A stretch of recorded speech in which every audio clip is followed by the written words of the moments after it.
खूब भजन करना, खूब भगवान का नाम लेना। प्रभात फेरी में जा न सको तो कोई बात नहीं, लेकिन आपके घर से अगर कोई प्रभात फेरी में जा रहा हो ना, उसको मत रोकना। उसको अगर आपने नहीं रोका तो आपका भी भजन हो गया।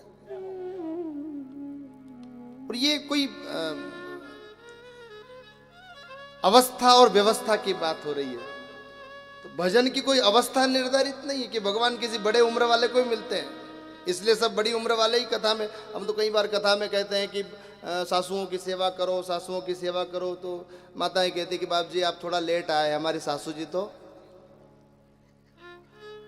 पुरुषों से कहें कि भाई पिताजी की सेवा कर दो, कि बोले हमारे पिताजी तो। कथा में संख्या ही पहले कहते बाप जी तो आपकी बात मानते, अब तो भजन की कोई अवस्था नहीं है साहब। ये तो हम लोगों ने निर्धारित कर लिया कि जब हमारी व्यवस्था बिगड़ती तब हम भजन करते हैं। जब हमारी व्यवस्था बिगड़ने लगती है तब भजन करते हैं। व्यवस्था क्या बिगड़ी? बढ़िया साहब सुपर काले बाल थे, 32 दांत थे, आंखों इतनी दूर से भी कुछ हो तो नजर आ जाता था, कहीं दूर कोई हल्की सी आवाज भी आए तो कानों में सुनाई दे जाती थी। लेकिन अब धीरे धीरे अंगम गलितम पलितम मुंडम दशन विहीनम जातम तुंडम, घुटने कांपने लगे। भैया वैष्णो देवी जाने की इच्छा हो, द्वारकाधीश जाने की इच्छा हो, चारों धाम जानने की इच्छा हो तो घुटने काम करे तब तक के जाना। नकली घुटनों से यात्रा नहीं होती है। ठाकुर जी का दर्शन करना हो तो आंखों में मोतियाबिंद हो उससे पहले करना, फिर बाद में। जितने भी सामान इस बॉडी के रिपेयर होते ना उसके बाद फिर वो सही साइड काम नहीं करते। कुछ लोग तो भाव रखते कि हो ये संतानें जो हो रही है, जो परिवार बढ़ रहा है, ये उद्धार करेंगे हमारा।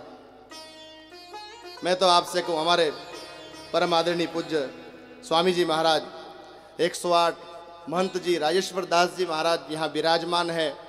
सोरम जी आप लोग जाते हैं ना तो शुकर क्षेत्र के अंतर्गत कछला के पास से माँ गंगा नदी बह करके निकली है। जैसे आप घर का दरवाजा खोल के बाहर आते हैं तो आपके घर के बाहर सड़क होती है, वैसे जब महाराज श्री के आश्रम का दरवाजा खुलता है तो बाहर माँ गंगा बहती है। उस गंगा के तट पर आप विराजमान हैं, गंगा जल पीते हैं। मुझे भी कई बार सौभाग्य मिला वहाँ माँ गंगा को कथा सुनाने का। तो मैं आज महाराज श्री के सन्मुख आप सबसे निवेदन करूँगा कि 10 दिन के अंदर मरने के बाद औलादे ले जा करके गंगा में हड्डियाँ बहाए कि नहीं बहाए, ये किसने देखी? तो मेरा तो आपसे निवेदन है, इतना गंगा जल पी लेना और हाथ पैर चले इतनी बार गंगा में स्नान कर देना कि भले औलादे बहाए के न बहाए, हमारी हड्डी हड्डी के अंदर गंगा माँ प्रवाहित रहनी चाहिए। हमारे रक्त रक्त में माँ गंगा माँ प्रवाहित होनी चाहिए। एक एक अणु में माँ गंगा हो। क्यों चिंता करते हो वहां कौन है तेरा मुसाफिर जाएगा कहाँ? दम ले ले घड़ी भर मुसाफिर जाएगा कहाँ? हो वहाँ कौन है तेरा? कहाँ जाओगे? कितना दौड़ोगे? खबर नहीं पल की भाई, बात करे तो कल की। हे भाई बात करे तो कल का ठिकाना नहीं है और आज का ठिकाना नहीं है, पल का ठिकाना नहीं, और आप कल परसों बरसों की बात करते हैं। खूब भजन करना।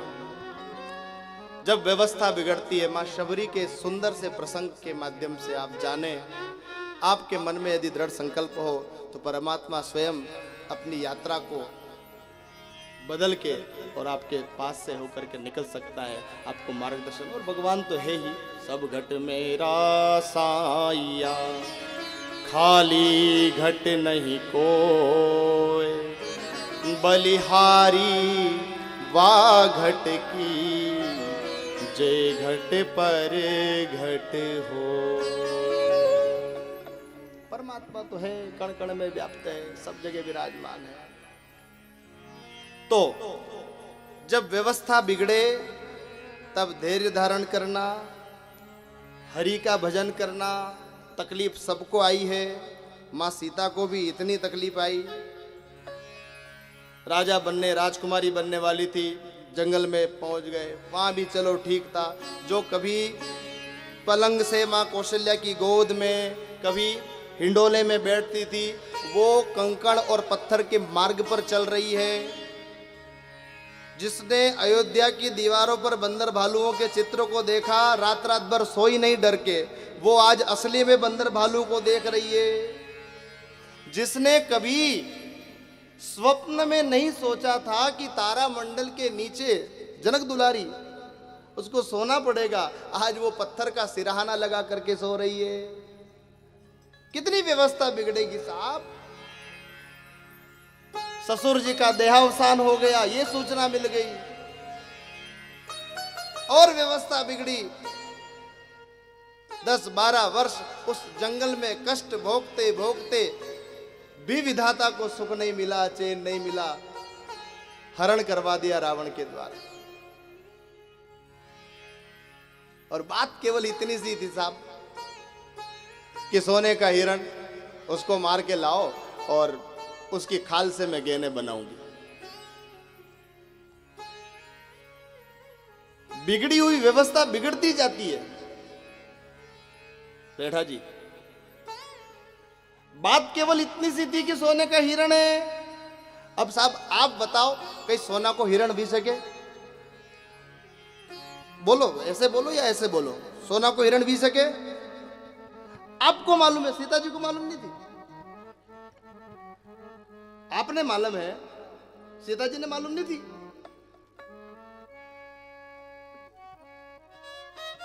जाको प्रभु दारुण दुख देही, ताकि मति पहले ही हरि ले। क्या सीता मां को पता नहीं था कि सोने का हिरण नहीं होता है? लेकिन चलो, सोने का हिरण होता है, उसको मार के आप आभूषण बनाओगे, आपकी इच्छा थी। राम जी को भेज दिया, लक्ष्मण जी भी चले गए, यहाँ रावण ने हरण कर लिया। अब सीता जी जहां जाके बैठी है, जिस लंका में मां सीता जी का हरण करके अशोक वाटिका में रखा गया, उस लंका का तो एक एक खंबा, एक एक परकोटा, कनक कोट विचित्र मणिकृत सुंदरायतना गना, चहुहट हट सुबट बीती, चारुपुर बहुविधि गमना, गजबाज खच्चर निकर पदचर, रथ बरु थनिको बने। क्या व्यवस्था! उस लंका का तो एक एक खंबा सोने का है, उस लंका का एक एक परकोटा सोने का है, उस लंका का एक एक कक्ष सोने का है। अब सीता जी के तो खाली हिरण ही चाहिए तो नहीं, 10-20 किलो, 15 किलो, 25 किलो, 50 किलो। उस सोने के हिरण से उसकी खाल निकाल दो तो कितने किलो सोने के आभूषण बनते। साधारण कथा साहब, सब सुनिए आपने, समझो इस कथा को। ये हम सब लोगों के जीवन की व्यथा है। दुखी हो रहे हो, अपने स्वभाव से दुखी हो रहे हो, दुखी हो रहे हो अपने कर्मों से, दुखी हो रहे हो, दुखी हो रहे हो अपने जीवन से, दुखी हो रहे हो। चिड़िया कभी दुखी नहीं होती है, पक्षी कभी दुखी नहीं होता है, भौर होती है, उड़ जाता है। कभी आपने देखा है कि कोई पक्षी बीमार हुआ, उसको डॉक्टर के पास ले जाया भी गया तो उस पक्षी को ले जाना पड़ता है जो मनुष्य के साथ रहता है। ले जाना भी पड़ता है तो उस पक्षी को जो मनुष्य के साथ। क्यों? क्योंकि हमारे गुणधर्म में उसमें आ गया, वो हमको देख के सीख गया। जंगल में रहने वाला कुत्ता कभी बीमार नहीं होता है, लेकिन घर में रहता कुत्ते, उसको हर महीने इंजेक्शन लगवाना पड़ता है, क्योंकि वो मनुष्य के कौन दुख दे सकता है आपको? किसकी क्षमता है दुख देने की? कोई तन दुखी, कोई मन दुखी, कोई धन बिन रहत उदास, थोड़े थोड़े सब दुखी, पर सुखी राम का दास। जो राम का दास है वो सुखी है, जो राम का सेवक है। थोड़ी सी ठंड पड़ती है और आप 2 कंबल के ऊपर एक रजाई भी डाल लेते हो, कुछ नहीं है साहब। ये महाराज जी का जो आश्रम है वो आश्रम पर तो महीनों तक धूप दिखाई नहीं देती। गंगा मैया बह रही है, कोहरा छाता है, टिपक टिपक वृक्षों से पानी की बूंदें गिरती है, इतनी गलन की ठंडी। लेकिन साधना का इतना बल कि आप और आपके साथ सैकड़ों सन्यासी वहां सुखी जीवन बिता रहे हैं। अड़ाने कई चिंता साहब, आपको नौकरी पर जाना है, आपको खेती देखना है, थोड़ी सी ठंड ज्यादा हो तो भगवान कटे गड़बड़ नहीं कर दे, थोड़ी ठंड कम पड़ जाए तो भी तकलीफ, बारिश कम हो तो तकलीफ और ज्यादा हो।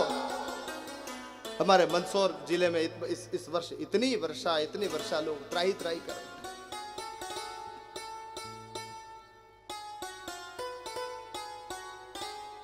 दुखी सब है। अब बात इतनी सी साहब कि सीता जी को सोने का हिरण चाहिए था और अब सोने का पूरा महल है। 2 किलो 5 किलो उस खाल से सोने के गहने बन सकते थे, लेकिन यहां रावण ने कह दिया कि मैं मंदोदरी आदि सब रानी तेरी दासी बना दूंगा और तू लंका की पटरानी बन जाएगी, महारानी बन जाएगी। अब एक थम्बोज सोना को अगर निकालो तो कुंटलों सोना हो जाए, एक परकोटा गैलरी का निकाल दो तो कुंटलों सोना हो जाए। और बात 2 किलो सोने की 3 किलो सोने की चल रही थी, तो अब लो ना, लो इतना सोना आ गया, अब लो। अब बताओ आप, धन से दुखी रहने वाले लोग जो धन के कारण दुखी रहते हैं कि साहब पैसा नहीं आ रहा, पैसा नहीं आ रहा, आ गया पैसा साहब, अब बोलो अब क्या करोगे?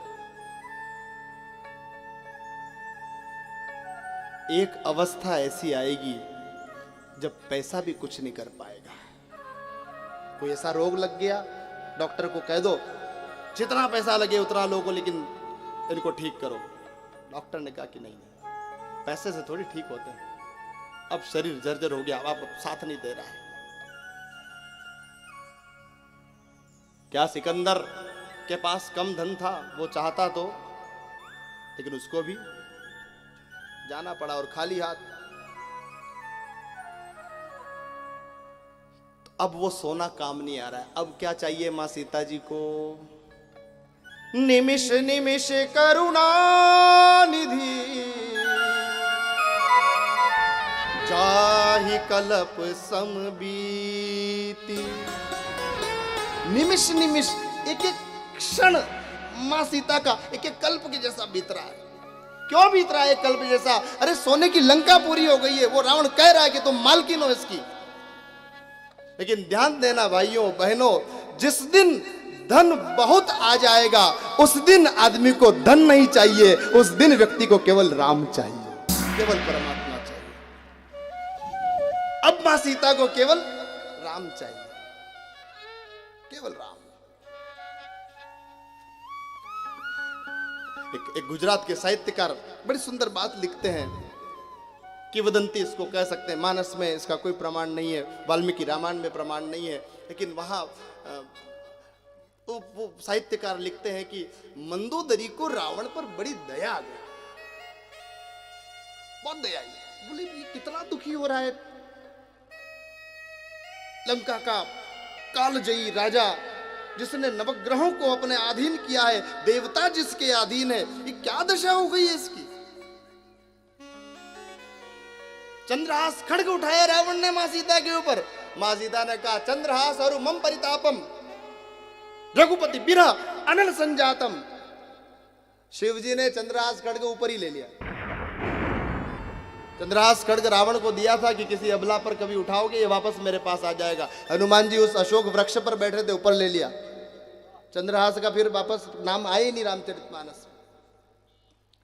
मंदोदरी साफ थी, रावण बहुत गिड़गिड़ाया साहब। मंदोदरी ने कहा कि ये क्या दया आ गई उसको, वो साहित्यकार लिखते। और मंदोदरी ने कहा कि स्वामी मुझे अच्छा नहीं लगता, आप बार बार परिणय विनय कर रहे हैं, अनुनय विनय कर रहे हैं वैदेही के सामने, और वो स्वीकार नहीं कर रही है। माई बाप, आपके बंधु बांधव, आपका परिवार, आपके मित्र, आपके सगे संबंधी, आपके गांव वाले, आपके नगर वाले, जिसने भी आपका हित किया हो उन पर कभी क्रोध मत करना, उनसे कभी विरोध मत करना। क्यों? क्योंकि आपके हित के लिए है। आपको दंड भी दिया ना तो आपके हित के लिए। वो चप्पल पर पैर भी रख रहा ना तो वो मेरे हित के लिए।